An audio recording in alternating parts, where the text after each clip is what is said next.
Okay. They know how to defend, they know how far to stay away from each other, and they always have line of sight, which is indeed one of the key elements of doing a 2+2, because you don't want to put two people on one edge of the circle and then two people on the other edge. They won't be able to support each other, neither with information, neither with firepower. So these 2+2 have to be played smart.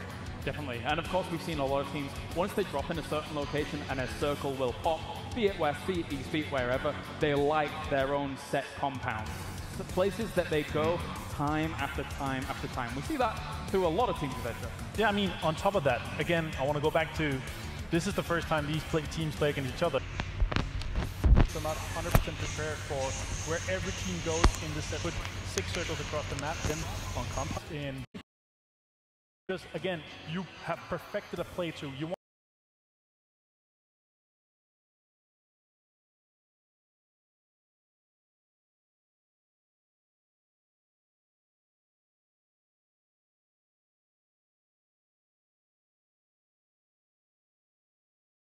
the coaches, they're going to know, okay, this compound is definitely going to be taken by one of the teams. We know that they love to play here, so we will try to avoid it. Some of the teams have a higher adaptability, but a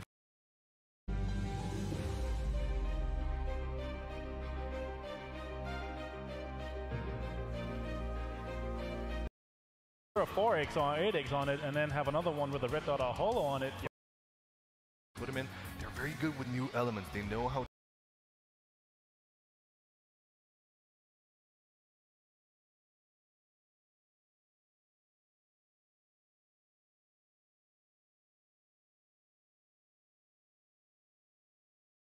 Setting like this, because obviously we're on a huge stage here. Pressure could very they play and how they counter that, how they breach the other teams. I have a theory in that regarding actually about this sort of specific thing, because we tend to see in championships time and time again certain teams that perform amazingly well in the first day, and I think a main element of that is because in the first day of any kind of tournament, teams usually fall back to a bit more cushiony, they're a bit of a safe side center strat, which means crashing in the center of the circle in the compound that is safest to defend from there, so that you have following circles as well. That's why edging teams that like to brawl, teams that are good, we're called them sweeper teams, of course, because they're very good mid-game into sweeping their circles all the way around so that they get safe passes to the next one. I think that's why they get such a good point system, such a good point standing in after the first day. After it, of course, all the teams are going to be watching the videos. They're going to realize, okay, maybe everybody's crashing, so it's a bit more viable to actually stay on the edge. And then the second day, usually you're going to see a bit more teams actually playing the edge strat. We've certainly seen some of those teams that actually already play the edge strat kind of to a T almost. I think one of the teams that really highlights for me is a team that drops around the apartments area from North America, being Team Gate. Even when circles have gone down towards military, they're still very happy with staying on the edge of the circle on mainland, even though there's kind of like an 80% chance, 85, 90% chance of that circle shifting down to military. So there's still some viability in those edge strats. I mean, I think especially on first day, edge strats are superior. I think you need to change, you need to adapt kind of through that. I think on the first day, we're going to see teams that usually edge strat, they will prevail. And then on the next day, where teams realize that are many teams middle, that they can edge towards the later stages of the game, you know, second circle, third circle even. So first day, I think we're going to see the edge teams do good. We're not going to see that many teams go on the edge because everybody wants to be in the middle, even though being in the middle in the first shot is not as viable as it usually is or it used to be. Yeah, and that's for a very, very good point. We have to mention this, and again, catering to the newer audience, is that the circle system that we have here isn't the same as the default one that we played on. So, of course, considering that the circle strength is much, much slower, so with that in mind, you have you know, a lot of play on the edge. Absolutely. Let's talk about some of our teams, of course, though. This is now coming in as seed #1 from the CIF region, and they do have that feeling that Elaine is going to be playing along with them as well, but he's certainly proved his mettle in that CIF region. Navi and a Vanguard look particularly fantastic in the CIF region. I mean, honestly, here in Navi, they're going to be a team coming on top on the first day. They're an edging team. They come late to the later circles, even if it's on top of them. We saw Eileen, even though he's a substitute, he did fantastic for them in the CIS qualifiers. He's a very good substitute for him. I feel like he fits in well. He's very communicative and very good for that. Oh, and another team getting a lot of response here from the crowd. 4AM hailing from China, a team that have won their TPP round. I like it. I like it a lot. And overall, they performed extremely well in TPP, so they've got a great opportunity here in day number 1 and 2. Yeah, absolutely. 4AM performed great in TPP. They came in second to last in the FPP tournament. There goes that great support from China. You gotta love the crowd. The Chinese crowd is really great.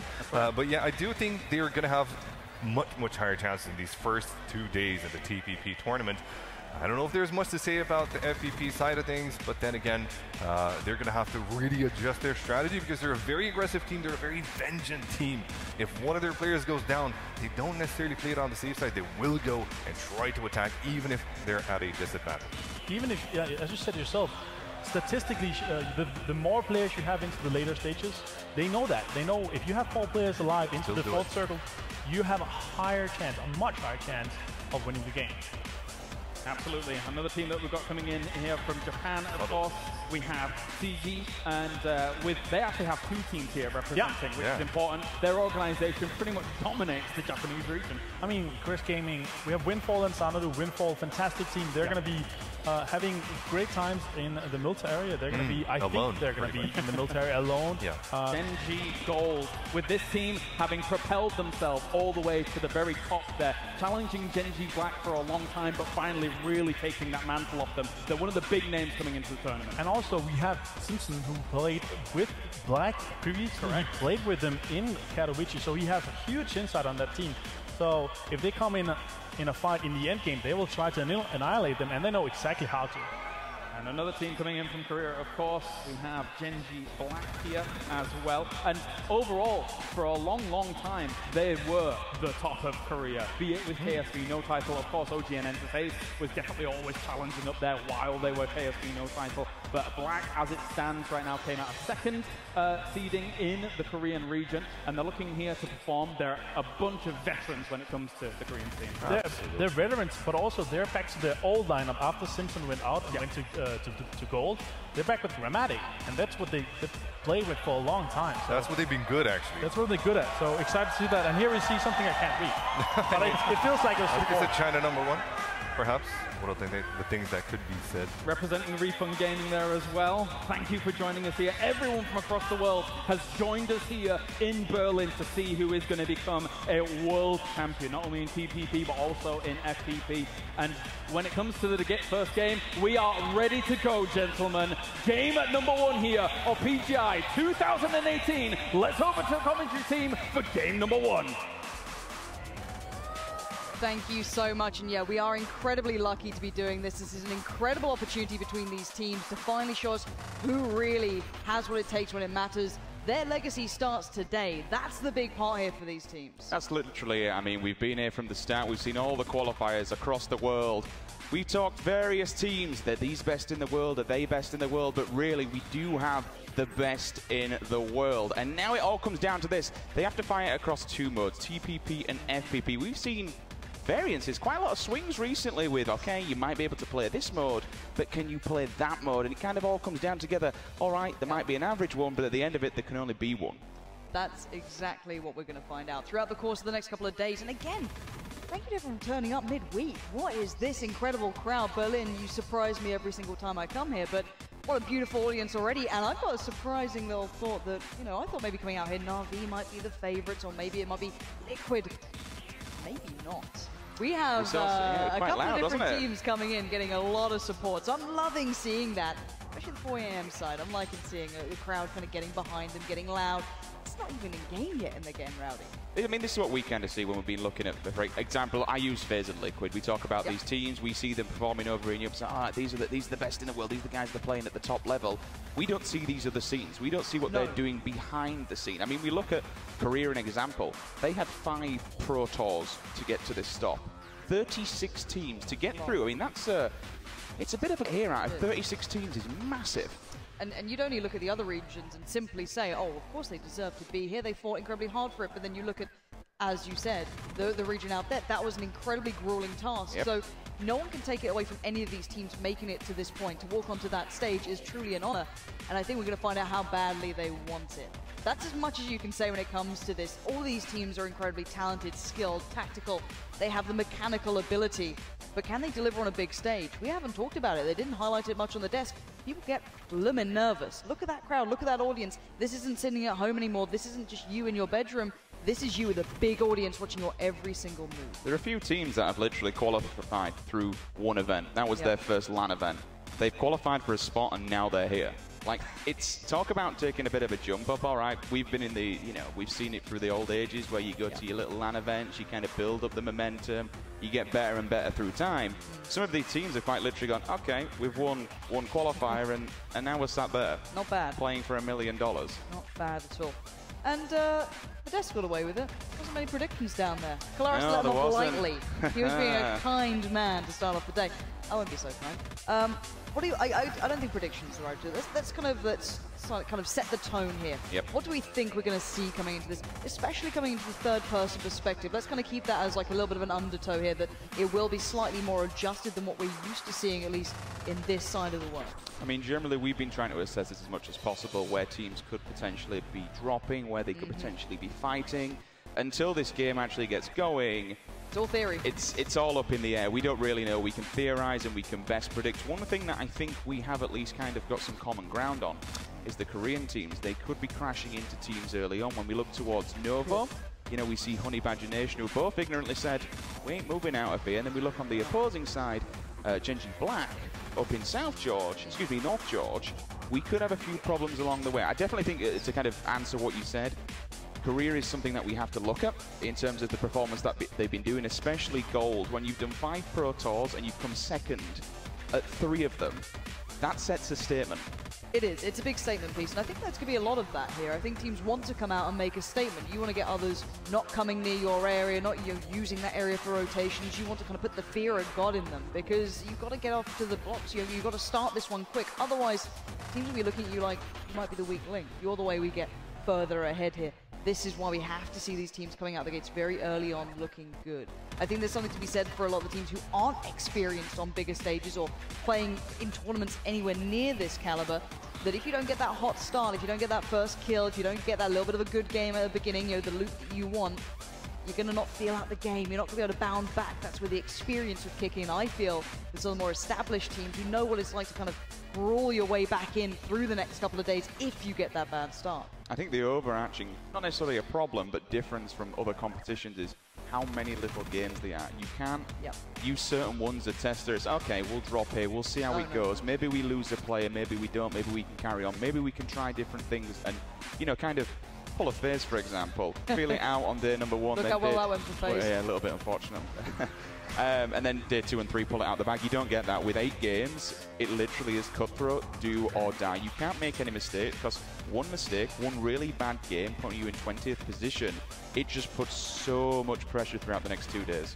Okay, if you're going to predict, let's say, let's just have a little go at this. Top 3, you can pick any team to sit within that. Who are you thinking for today? You'd be wrong to not choose 4am. When you look at what they've been doing, coming out of the China region. Again, 4am, we talk about good days, bad days. Oh, they are sat right beside us, behind us there on that stage, preparing themselves, going through those final thoughts in their head, just going through the motion of, okay, are we still doing this plan? Yes, yes, yes. They know what they're doing. They know their loot routes. They know the threats. They know what's at stake now. I think to answer your question further, I think definitely Liquid, you can't count them out regardless. These are old Amber boys. They've been playing third person. I'll give you Liquid. Just because it's third person, all these FPP players, you're just giving them more vision. Hey, look, we all played the third person. When this game first came out, that's all we were playing as well. It's a lot of fun, let's be honest. It was really good. It really is a lot of fun. Look, I'm not. I've just said it on air. I can't even pretend I can be like low key. I don't play it. It is good fun. But the point is that who else is joining them? Because you've gone for the two gifts. So you're going to go for all right. You know what? I was going to say Genji Gold, but I'm going to say a Vanguard. See, I was going to go CIS on this one, and I think Martin said it well on the desk. He said that they're the ones to look out for. Na'Vi, of course, not with full roster, could be in a bit of a problem there. They don't have the kind of go-to look that we like to see them under. This could be the room for a Vanguard to really come out and do something quite nasty. I mean, we saw him at the CIS qualifier. It was first and second position, and they were trading shots left, right, and center. It was pretty wild. Like, one day at the end of it, you'd have a Vanguard up in first position, then the next, all of a sudden, it'd go back to Na'Vi. When they both didn't get first or second, they were both down the bottom of the board, so they kind of, it's really weird. It's really bizarre. Vâng, vừa rồi chúng ta vừa được theo dõi màn bình luận trước trận đấu của caster Pansy cũng như là giới. Pansy là một caster nữ khá là nổi tiếng ở trong cộng đồng FPS rồi. Tuy nhiên là do những cái bất đồng về ngôn ngữ, thế nên là một lần nữa thì Việt Dũng cũng như là Phùng Tùng xin gửi lời chào đến toàn thể các bạn. đang theo dõi chương trình ngày hôm nay. Và mình là Caster Mimosa. Thì hôm nay chúng ta thể thấy là rất nhiều người đang mong chờ ở trên màn hình. Các bạn thấy là tên của hai Caster đã rõ rồi. Bên cạnh mình là anh Tùng DT. Thì hôm nay anh Tùng có thể nhận xét nào về cái trận đấu đầu tiên này thì anh Tùng nghĩ nào? Vâng, xin chào các bạn. Trước khi thì đến với cả trận đấu đầu tiên ngày hôm nay thì mình xin phép gửi tặng cho các bạn một cái event nho nhỏ. Mình là Tùng TT, như các bạn đã nhìn thấy ở trên màn hình rồi. Thì nhân dịp ngày hôm nay Refund thi đấu đi Đức thì cá nhân mình, Tùng sẽ kết bạn 10 bạn ở trên Facebook. Các bạn hãy nhanh tay, các bạn là tìm địa chỉ Facebook là Ngọc Phùng Tùng nha. Mình sẽ ấn xác nhận ngay khi các bạn ấn kết bạn. Vâng, đùa một chút như thế thôi. Thì trước khi đến với cả cái trận đấu ngày hôm nay thì đã có những cái thảo luận. Ngoài Refund Gaming ra thì chúng ta có những đội tuyển nào? Thì đó thực sự là những cái câu hỏi mà tôi tin rằng rất là nhiều những cái bạn ở trên kênh các bạn vẫn đang rất là thắc mắc. Thì Tùng ở đây có thể giải thích cho các bạn cũng như là giới thiệu cho các bạn về những cái đội tuyển nằm trong top thi đấu ngày hôm nay để các bạn có thể là hiểu hơn. Theo em nghĩ thì ở khu vực châu Á, ở thể loại góc nhìn thứ 3 thì chúng ta phải dè chừng là 4AM này. Và cùng với đó là hai team Genji của Hàn Quốc. 4AM là đội tuyển đến từ Trung Quốc mà trước đó đã góp mặt ở rất nhiều các giải đấu lớn trên thế giới rồi. Nhưng không phải là do họ bắn hay đúng không? Đó là do vòng loại Trung Quốc riêng, thì họ bắn hay, rõ ràng họ phải vô địch vòng loại Trung Quốc. Nhưng mà cái cách chơi nó cũng không được thuyết phục cho lắm ấy. Cái cách chơi ở trong nước của họ thì là thuyết phục, nhưng ra tới nước ngoài thì lại không. Bởi vì cụ thể thì nó sẽ là như thế nào? Cái cách bắn của người Trung Quốc thì trước giờ ở giải đấu Star Series thì cũng là một đội tuyển khác, nhưng mà các player họ cũng đều đến từ Trung Quốc, lối chơi của họ rất giống nhau và họ thường là bắn ở góc nhìn 3 trốn rất nhiều. Trong khi đó thì Genji thì rõ ràng là trước đó mình có xem những đội tuyển tham gia thi đấu của Genji Hàn Quốc hay thậm chí những buổi stream cá nhân của họ, mình để ý thấy là kỹ năng cá nhân của họ có lẽ là vừa hơn chúng ta phải một bậc, ít nhất là một bậc. Bởi vì sao? Hàn Quốc là một trong những nước mà họ tham gia thi đấu thể loại góc nhìn thứ 3 rất nhiều, những cái giải đấu trong nước của quốc nội họ cũng như vậy. Còn những team châu Âu mà mạnh chúng ta nhắc đến đó là Na'Vi này, Avantgarde, Liquid, đó là 3 team. Còn một team nữa thì họ đang không góp mặt ở trong giải đấu này thì có lẽ chúng ta không nhắc thêm thì họ càng buồn. Đó là Fake Clan. Fake Clan bình thường thì chúng ta hay nhắc đến họ như kiểu là tứ trụ trong PUBG tại các cái giải đấu châu Âu đúng không? Đúng vậy, và đã có từng một bài phỏng vấn captain của team Liquid và hỏi bình luận viên đã từng hỏi là hiện tại bạn đánh giá những team nào mạnh nhất, thì captain của team Liquid nói thẳng ra là hiện tại ở trong PUBG có 4 team và họ sẽ luân phiên nhau vô địch và cũng luân phiên nhau đứng top đầu, đó chính là Fake Clan, Liquid cùng với đó là Avantgarde và Na'Vi. Na'Vi đội tuyển ngày trước thì đó chính là một đội tuyển tên em nhớ không nhầm là Vanguard, cũng chính là Avantgarde thì phải. Sau đó họ đổi lại Na'Vi mua lại 3 thành viên. Và bây giờ thì Avantgarde họ cũng đã xây dựng một line-up mới vẫn đang rất mạnh. Anh nghĩ ở đây chỉ là dăm ba cái mẹ kiểu phêm vớ vẩn, người ta kiểu truyền bá linh tinh thôi, chứ ngày hôm nay bảo gặp được Refund thì đợi đến nào được. Nhưng mà thôi được rồi, khi mà chúng ta đang nói chuyện quá nhiều ở đây thì tôi nghĩ rằng game đấu đã được bắt đầu rồi. Và xin chào mừng các bạn, chúng ta sẽ cùng đến với game đấu đầu tiên, round đấu đầu tiên trong ngày thi đấu hôm nay. Full thể thức, đó là góc nhìn thứ 3. Và chúng ta sẽ cùng ngay lập tức đến với trận đấu ngày hôm nay thôi. Hãy cùng truyền lửa cho Refund. Vâng, có bạn nào như mình hay không? Ngay từ khi chúng ta bắt đầu với game đấu này thì tất cả mọi thứ như da gà nổi hết lên rồi.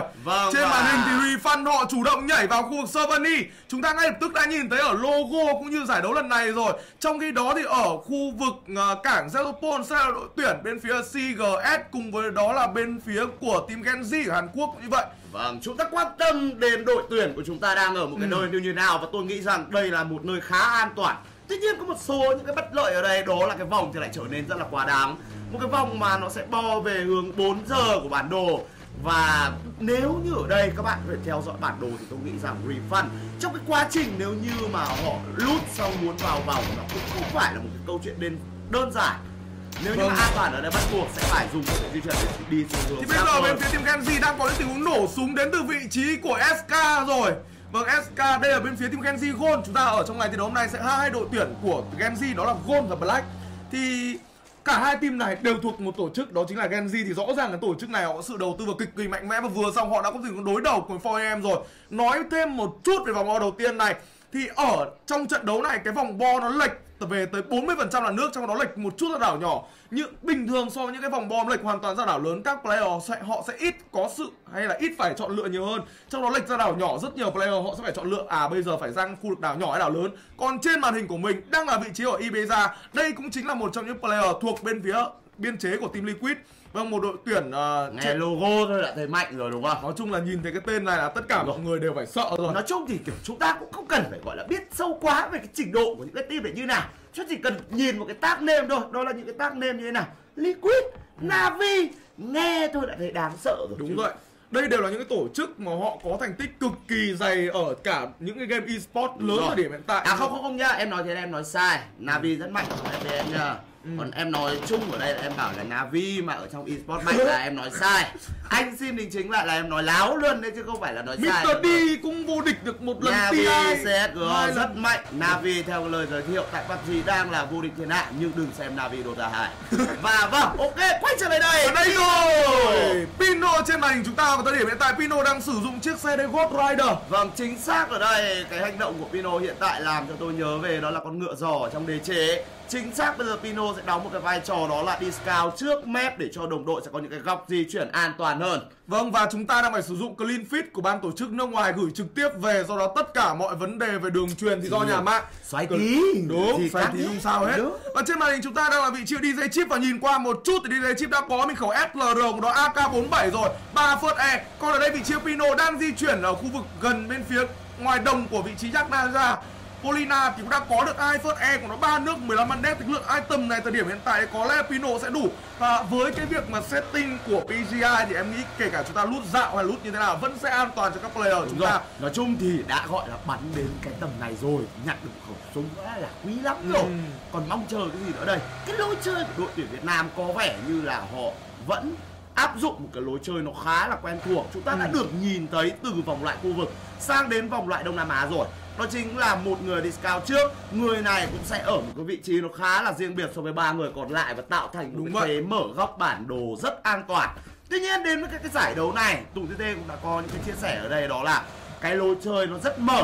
Mỗi khu vực, mỗi vùng miền họ sẽ đến với cái thể thức TPP này theo một kiểu chơi khác nhau. Như Refund thì là như vậy. Những cái chia sẻ ở đây đến từ Tùng TT mà giả sử mà gặp 4 ông Trung Quốc chẳng hạn, thì các bạn sẽ thấy một cái chương trình đó là 4 ông nhảy 4 góc bản đồ, và sau đó là tìm một khẩu súng duy nhất thôi, hầu im cho đến khi nào mà bo về phía nào thì tất cả sẽ dồn về phía đấy. Là cách đây 4 tháng. Thời điểm hiện tại thì, và như mình đã nói rồi, những giải đấu của EU thì em có thể được theo dõi rất nhiều, nhưng giải đấu ở Trung Quốc họ thường là khép kín. Tức là cách đây 4 tháng thì là họ xuống, họ nhặt một khẩu súng rồi họ trốn mỗi người một góc. Và bây giờ thì Pino đang đụng độ cùng các thành viên bên phía team nào đây? Không, chỉ là biết là có đối thủ thôi, nhưng mà những cái vùng của Pino đang đi qua này, có METS, có Team Ghost, có Team CGW ở đây. Và bây giờ có vẻ như là Pino anh ấy chuẩn bị đi qua một vùng rất nguy hiểm, khi mà đó là cái họng súng đến từ các thành viên của CGW. Nhưng Pino đang lách ở trên khu vực đồi rồi. Anh ấy biết được đây là một nơi rất nguy hiểm, đã có những cái thông báo đầu tiên dành cho đồng đội của mình. Vâng, các bạn đang theo dõi ở PubStorm. Hiện tại ở Viking 4 thì cũng có thể là chúng ta để cho một tràng báo tay cũng như một trong những trang hú để có thể ủng hộ tất cả phải, chúng ta ngồi cạnh nhau là phải nắm tay nhau, nó như kiểu là kiểu trao niềm tin vậy các bạn.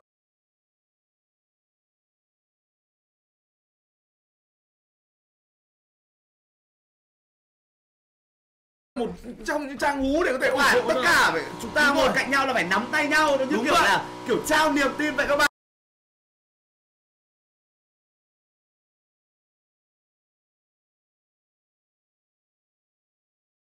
Các thành viên Refund họ lựa chọn di chuyển đến một cái đường quốc lộ chia rẽ ra 2 khu, và có vẻ như các thành viên của Refund họ đang thầu toàn bộ khu này.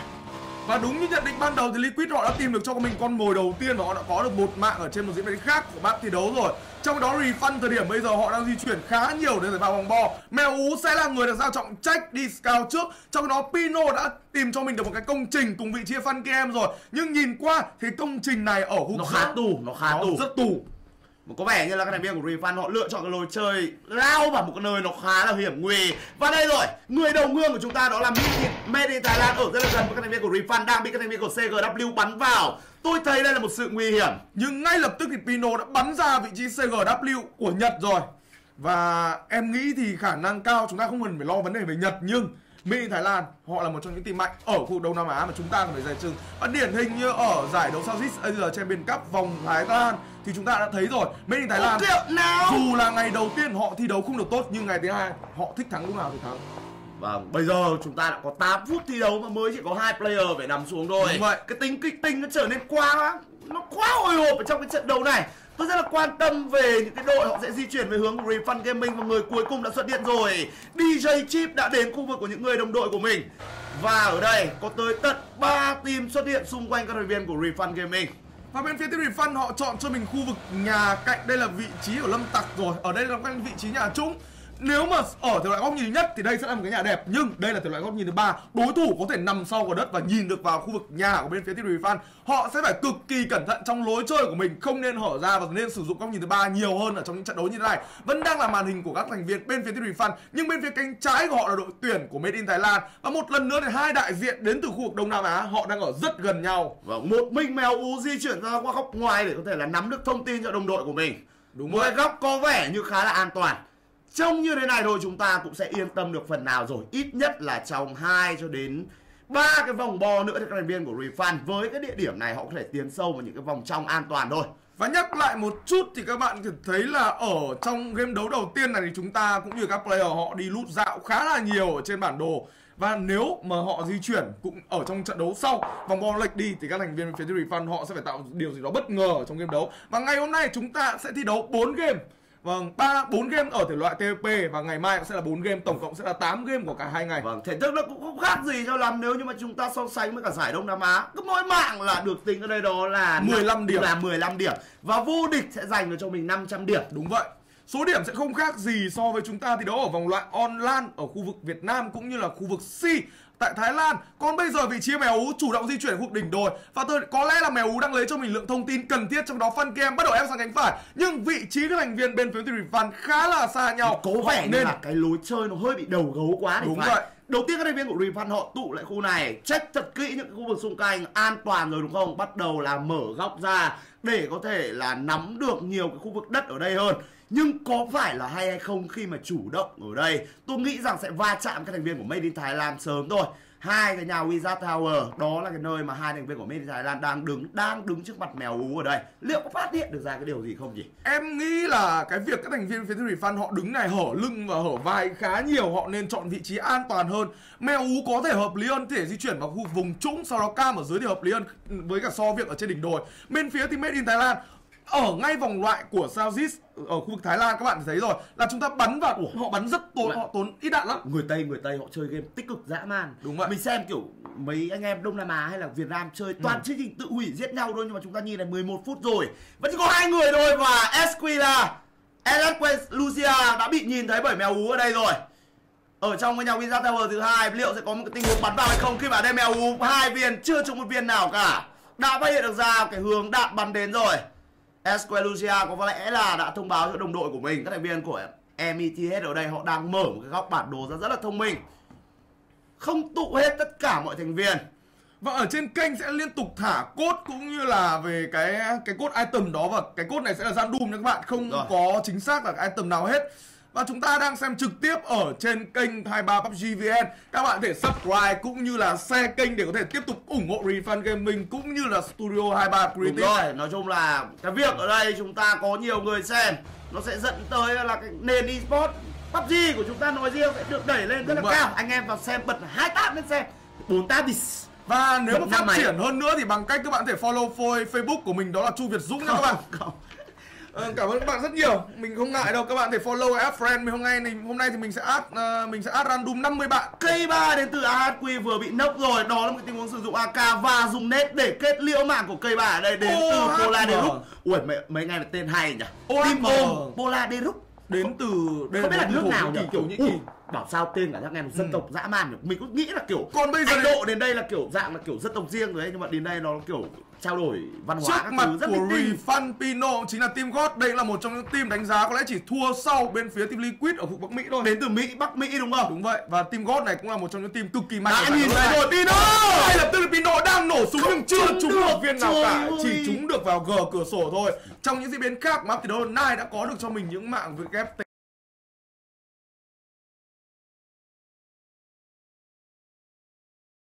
TSG rồi. Đây là những team đến từ Bắc Mỹ bắn nhau với những team châu Âu. Vậy là chúng ta chưa có những tình huống giao tranh nào sớm trong map thi đấu này. Vẫn đang là 76 player còn sống. La Sen đã bị kết liễu bởi một trái net đến từ vị trí của Moshi. Tiếp tục là TTG đến từ khu vực Bắc Mỹ ở đây. Rất căng thẳng. 2 phút thi đấu mới có thêm 2 player phải nằm xuống thôi. Và có lẽ chúng ta sẽ cùng phải chờ đợi để xem. Và tôi đang rất là muốn theo dõi xem bây giờ bản đồ to, cái địa thế vòng cũng như là vị trí của các team đang như thế nào. Các thành viên của Refund họ vẫn đang thủ ở xung quanh khu vực xưởng gỗ này thôi. Nó không quá nhiều những cái player ở xung quanh, nhưng có vẻ như là các đội họ cũng đang tính đường để vào sâu trong vòng rồi. Đúng vậy, và nếu mà chúng ta nhìn về tổng quát hơn thì đây là cái khu vực rìa của... Đây là vị trí Minta Power thì phải rất gần Minta Power, em nhớ không nhầm. Vậy là Genji Gold vừa mất một thành viên rồi, chúng ta lại mất một đối thủ khá gần. Ở đây đang có những tình huống giao tranh và TMHMM một tình huống knock out và gạt giò luôn. Bây giờ liệu có không có một cái thành viên nào bên phía của Genji Gold ở gần, ở trong cái tình huống đấy để có thể là cover cho Chellator cả. Và bây giờ SK với một cái tình huống mà có vẻ như là cũng đã biết được cái vị trí đến từ hôm nay tên thì vãi lúa luấn TRMMM, TRHMM. Anh chả hiểu tại sao lại có vẻ đặt tên như này nhỉ? Bởi vì đây là Hàn Quốc mà anh để có phải kiểu tiền kiếp mẹ ông này để tên rất dị nhá, phải bắt chước Việt Nam việc mình về cái việc đặt tên nghe nó còn dễ đâu. Thổ Nhĩ Kỳ mà anh biết đâu nó hợp với tên họ sao? Kiểu toàn code name và các phải đại nghe dễ hiểu chẳng hạn. DJ Chip, tao tên là Chip và tao là DJ, nghe nó dễ hiểu. Mình phải có dễ đùa đây rồi. Một thành viên của team on TRHMM và bây giờ đang là những cái cú dòm ra ở đây. Loki ném ngay một trái nét ra nhưng mà ở đâu đó M4 đến từ AHQ đã bị nốc xuống đến từ đài rồi. Vâng, đài bên phía thì Avantgarde và Winner một tình huống trả đũa on kill thành công. Và ở trong map thi đấu vẫn đang còn 20 team, chúng ta phải cực kỳ cẩn thận và đúng như những diễn biến trận đấu chúng ta đã phán đoán rồi. Những trận đấu cực kỳ khó khăn và các player họ bắn rất cẩn thận trong ngày hôm nay. Vâng, các bạn trên kênh chat thì các bạn đừng có rời mắt khỏi màn hình vì sẽ có code random được thả ở đây thôi. Còn trong code ở đây thì cụ thể nó là một set PGI title. Thì phải, theo tôi nhớ không nhầm là như thế. Code này sẽ được kích hoạt ở trên trang. Vâng, các bạn thể theo dõi fanpage của 23 PUBG VN để có thể theo dõi cách kích hoạt code lần này. Và em nhớ không nhầm thì code đầu tiên có chữ Tùng TT thế thôi. Đúng rồi, còn nếu như mà đây rồi, code đầu tiên. Vậy là keyword của chúng ta là TT Tùng 01 đến TT Tùng 20, sao lại TT nhỉ? Tùng TT Tùng. Các bạn ơi, tí nữa các bạn lại đoán code sao là Mimosa Dũng Mơ. Ôi trời ơi, thế cũng đoán được à? Vác cái vòng. Trời ơi, Refund ở một khu vực rìa vòng và liệu rằng họ có biết rằng ở rất gần mình đó là một cái thính được thả ra. Nhưng mà God ở cũng rất gần, như các bạn thấy ở trước Mèo Ú đã nổ súng ra ở đây rồi. Có lẽ từ nãy giờ Mèo Ú vẫn nổ súng thôi. Và trước đó các bạn thấy là bên phía team Genji, thậm chí đồng đội họ bị bắn họ không dám cứu bởi vì đây là thể loại góc nhìn thứ ba, bạn không cần phải xuất hiện để có thể nhìn được đối phương. Và vẫn đang là tình huống mà vị trí ở đây Chip di chuyển khu cánh trái để lấy cho mình thông tin cần thiết thôi. Tôi nghĩ rằng là cái lượng đồ ở trong thính ở trong cái meta hiện tại của PUBG nó rất là quan trọng. Vì chúng ta cũng biết rồi là cái mũ 3 bây giờ không thể nào mà nhặt được theo cách bình thường nữa. Cái việc sở hữu mũ 3 là một thứ nó rất quan trọng ở trong những cái việc giao tranh từ xa. Thế nên là ở đây hy vọng rằng các thành viên của Refund họ có thể lấy được cái thính này, kèm theo đó là team Liquid họ đang đi qua. Vâng, Avantgarde vừa xong đã bị knock out bởi một thành viên bên phía Chép. Chép cũng là một trong những đội tuyển và một tổ chức bắn FPS cực kỳ mạnh mẽ ở khu vực Úc. Và trước đó mình đã có theo dõi ở những giải đấu CSGO rồi, nhưng không hiểu ở trong giải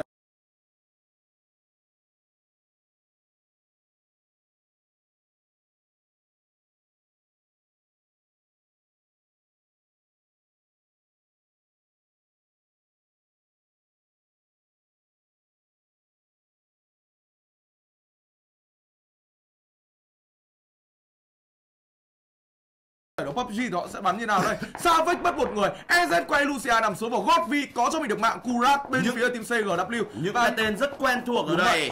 Các bạn nào theo dõi LL của khu vực Trung Quốc có thể thấy là Godvi ngày trước đã từng tham gia thi đấu LL chuyên nghiệp cho team LGD. Toàn vua trò chơi nha. Đúng vậy. Và vừa xong gì cũng giỏi. Hãng thật. Genji thì có một pro player tham gia thi đấu Overwatch.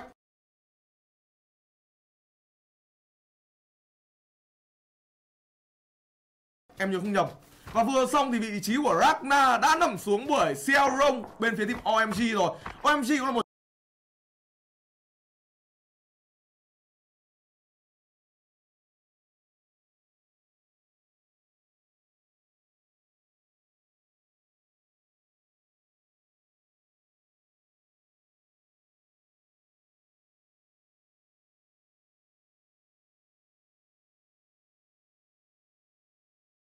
trời ơi, bây giờ giờ Paki em sẽ đẩy lên. Đây là một cái góc đẩy lên không dễ một tí nào dành cho đội tuyển Refund. Nhưng tôi nghĩ rằng nói là cái việc bắn hay không ở đây nó có là chính xác thì tôi nghĩ là nên bắn. Bây giờ chúng ta đang dâng lên rồi. Nhưng mà trước đó em không hiểu lý do tại sao ở cái vòng loại Thái Lan hơi lỗi. Không, nếu ở vòng loại Thái Lan kiểu là Refund họ bắn rất chi là kiểu có sự gắn kết, đó là 4 player đi gần nhau. Nhưng ở vòng loại lần này họ lại tách biệt nhau. Vừa xong đó một tiếng Pino bị knock mà không có tiếng backup nào cả. Đó. Có thể nhận xét ở đây đó là một cái tình huống mà cái cách lựa chọn xử lý của Pino ở đây đó là anh ấy ninja một chút, tức là không có một cái sự phát hiện đến từ team này và anh ấy tính rằng ở đây một quả net này sau đó bắn luôn một người thì tôi nghĩ rằng đó là một quyết định nó hơi vội một chút. Chúng ta có thể côn nếu như mà muốn ăn. Và sau cái tình huống côn nó khoảng độ tầm 2-3 giây thôi Pino có thể bắn. Nhưng mà cũng không thể kể đến đó là cái tình huống khi mà rút súng ra bắn của Pino, đó là một cái tình huống sấy hơi lỗi ở trong giai đoạn đầu. Đúng vậy, và em nghĩ hợp lý nhất để Pino lên là người lấy thông tin, còn để cho vị trí Funky em hay Mèo Ú đứng đằng sau bắn thì hợp lý hơn. Nếu mà đối phương ép ra thì Pino có thể nằm dưới và gạt dò đối phương đi qua mình. Nó như vậy nó hơi lỗi một chút đến từ vị trí của Pino. Những cái may mắn của chúng ta hiện tại đó là cái vòng bo tiếp theo nó chỉ cách cái vòng bo hiện tại khoảng 100m mà thôi, 200m. Nhưng bây giờ bên phía Team Refund họ phải di chuyển qua được CGX bên và ở trong đó là Avanga, một đối thủ rất mạnh, rất mạnh. Avanga là một đối thủ đến từ CIS giống như là Navi. Đúng vậy. Và cái ví dụ ở đây các bạn thể thấy là trình độ những team châu họ lệch rất nhiều. Còn bây giờ Mèo cũng đang nhìn thấy đội tuyển CGX rồi. Vâng, có lẽ bây giờ và ngay lập tức này họ cũng đang ép lên đội hình các thành viên bên phía Team Refund và DJ Chip chủ động ngồi sau vực đá, có nên được trả ra nhưng DJ Chip có lẽ lộ vị trí khi đối phương của mình có cho mình được cái gò đất. Funky em thì đang xử lý ở sau gốc cây và bên phía Team Refund họ đã bị quay bởi rất nhiều đối phương. Có quá nhiều đội tuyển họ đang di chuyển lại trong khu vực này và team này sẽ là đối thủ đầu tiên của chúng ta khi mà DJ Chip mở góc ra đây. Anh ấy có được tầm nhìn, liệu có nhìn thấy được vị trí của Cam hay không? Đây là một góc rất nguy hiểm dành cho DJ Chip. Tại sao DJ Chip lại rời khỏi một cái khu vực có thể nấp được như là khu vực U nhà? Chúng ta mất DJ Chip ở đây rồi. Đó là một tình huống hơi vội vàng và hơi tự tin về cái kỹ năng cá nhân của mình. Ở góc nhìn thứ nhất thì đó vị trí DJ Chip là lợi thế, nhưng đây là góc nhìn thứ ba, đối phương sẽ nhìn thấy DJ Chip trước khi mà DJ Chip ở vị trí cao hơn. Và anh Chip anh ấy không ngờ được rằng cái lối chơi của đội tuyển này đó là stick cùng nhau. Đúng vậy. Họ đi một lúc 4 người đi ra thì đúng là có bắn hay bằng rời cũng không thể nào mà chịu được. Nếu mà có ai hiện tại đang ở Đức thì có thể nhắc cho các thành viên bên phía Team Refund hãy bắn bằng cái cách bắn mà họ đã vô địch ở giải khu vực châu Á, khu vực Đông Nam Á. Anh nghĩ rằng trong cái game đấu này Refund họ hơi rời rạc. Đúng. Họ bị rời rạc nhau quá. Rời rạc là một cách hay để có thể nắm được nhiều thông tin. Nhưng khi chúng ta có được thông tin rồi thì chúng ta làm gì nó mới là một câu chuyện khác. Nhưng mà cái rời rạc đó nó sẽ hay nếu mà ở lại góc nhìn thứ nhất. Còn đây là ở lại góc nhìn thứ ba, chúng ta có thể ở trong nhà mà nhìn ra ngoài được mà, đúng không? Nhưng tại sao thành viên bên phía Team Refund họ tiếp tục, nhưng mà không sao cả, mới là một game và chúng ta còn 7 game đấu nữa cơ. Không thì như đã nói, đây sẽ là một cái round mà chúng ta cần phải sử dụng để có thể là biết được được chiến thuật nói chung của các đội như thế nào, cái lối bắn như thế nào để chúng ta có thể sửa nếu như mà chúng ta đã bị lầm lỡ về một cái suy nghĩ, một cái tư duy về chiến thuật. Vâng, ngay lập tức thì Funky em không, đó vị trí Funky em đã bị knock out bởi vô stick rồi và Mèo Ú sẽ di chuyển ra cứu đồng đội của mình không quán này. Mèo Ú đi luôn. Mèo Ú bảo toàn tính mạng của mình rồi. Đó là cái lệnh được đưa ra bởi Funky ở đây và tạm biệt Funky. Bây giờ chúng ta chỉ còn một mình con mèo béo rồi. Và ở cái nơi tiếp theo Mèo Ú di chuyển đến, nó không thể có được một cái góc đẹp. Cái nơi rìa biển gần như là một cái nơi nó khá là tử thần, và khu vực Minta Power sẽ là cái địa điểm mà Mèo Ú lựa chọn di chuyển vào trong này. Nhìn thấy được thính rồi, chắc chắn không nhặt. Đi Mèo Ú đang bị bắn rồi. Và sang team tình huống bị knock out vị trí xe rông, nhưng Mèo Ú tiếp tục di chuyển bằng xe máy. Ở góc nhìn thứ ba, Mèo Ú sẽ nằm xuống và trước mặt Mèo Ú là Liquid và cơ hội cho Mèo Ú gần như là không có một góc nào Mèo Ú có thể thủ được cả. Nhìn ở trong kia đông như tiền. Tức thì Savage có ở vị trí ở Sealand có cho mình mạng Mèo Ú, và bên phía Team Refund họ dừng lại ở top 19. Hơi đáng tiếc một chút. Nhưng thực sự là cái vòng, nhìn cái số chấm 10 ở trong vòng kìa, nó có đến 5.000 team không vậy? Cái việc vào vòng theo kiểu như thế chúng ta không có một cái thông tin gì cả và không tránh khỏi được. Nhưng trời ơi, và chúng ta sẽ cùng tiếp tục theo dõi những cái diễn biến ở trong cái round đầu này để cùng chờ xem đó là chiến thuật của các đội, họ sẽ thi đấu như thế nào. Chúng ta sẽ cùng chờ một chút để có thể là lốt mà lại hình ảnh nó có thể là ok hơn một chút. Anh em đợi tí nha. Nói chung là trong trận đấu đầu tiên thì chúng ta hơi bị ngợp một chút. Các bạn thấy là ở vòng bo thứ 5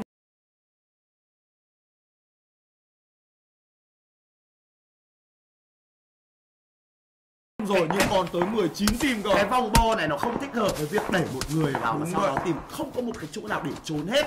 Cái chỗ nào ở đây chúng ta được gọi là nhà, chúng ta được gọi là tròi thì đều có người rồi. Hơi đáng tiếc một chút là hiện tại Grammatic đến từ team Black, một đại diện đến từ Hàn Quốc ở đây cũng chỉ còn có một mình thôi, bị kẹp xăm. Trong khi đó nhìn ở trong cái thế vòng kìa, các thành viên của Liquid có vẻ như là lựa chọn cho mình một cái góc rất là đẹp, đó là ngay khu vực Mintator. Ở trong những buổi cát